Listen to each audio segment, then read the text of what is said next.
एक समय की बात है। एक छोटे से गांव में एक गरीब किसान रहता था। उसका नाम रघु था। रघु अपनी पत्नी राधा और दो छोटे बच्चों के साथ गरीबी में जीवन बिता रहा था।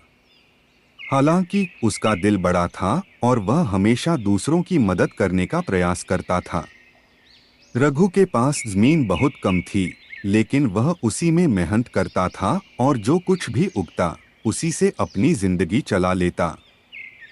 एक दिन रघु खेत में काम कर रहा था कि अचानक उसे जमीन के नीचे से कुछ कठोर वस्तु टकराई।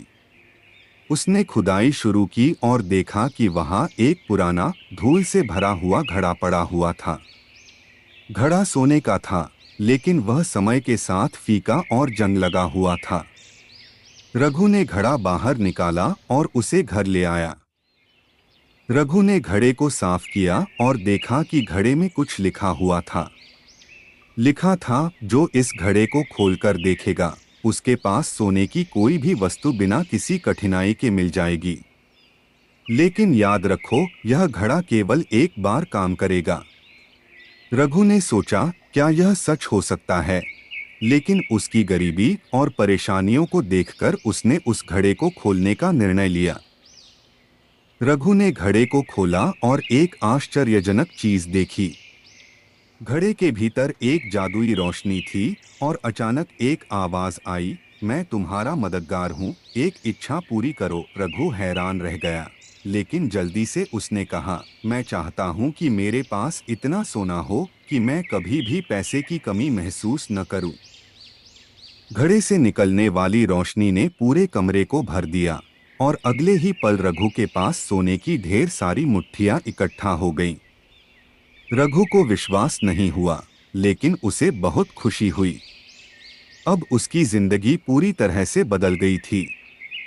उसने अपने परिवार को खुशहाल बनाया, अपनी जमीन खरीदी और सभी प्रकार के आरामदायक जीवन का आनंद लिया। लेकिन जैसे जैसे समय बीतता गया, रघु की आदतें बदलने लगीं। पहले वह एक नेक दिल वाला इंसान था, लेकिन अब उसने अपनी संपत्ति से घमंड करना शुरू कर दिया। वह लोगों से घमंड करने लगा, अपने पुराने दोस्तों को नजरअंदाज करने लगा और गरीबों की मदद करना छोड़ दिया।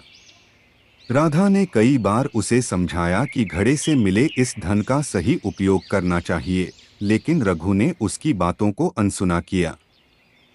एक दिन रघु ने फिर से सोने का घड़ा निकाला और सोचा कि इस बार वह और भी अधिक सोना चाहेगा। उसने घड़े से और अधिक सोने की इच्छा जताई, लेकिन घड़े से कोई जवाब नहीं आया। रघु ने बार बार कोशिश की, लेकिन घड़ा अब काम नहीं कर रहा था। रघु घबराया हुआ था और वह समझ नहीं पा रहा था कि क्या हुआ। उसने सोचा, क्या यह सब एक सपना था? लेकिन अब उसका घमंड और लालच उसे पछताने के लिए मजबूर कर रहे थे। कुछ दिन बाद रघु को समझ में आया कि उसने अपनी संतुलित और नेक राह खो दी थी। उसने सोने के घड़े को फिर से धरती में दफन कर दिया और यह ठान लिया कि वह फिर से उसी साधारण जीवन में लौटेगा। उसने गरीबों की मदद करना शुरू किया और अपने पुराने दोस्तों से माफी मांगी।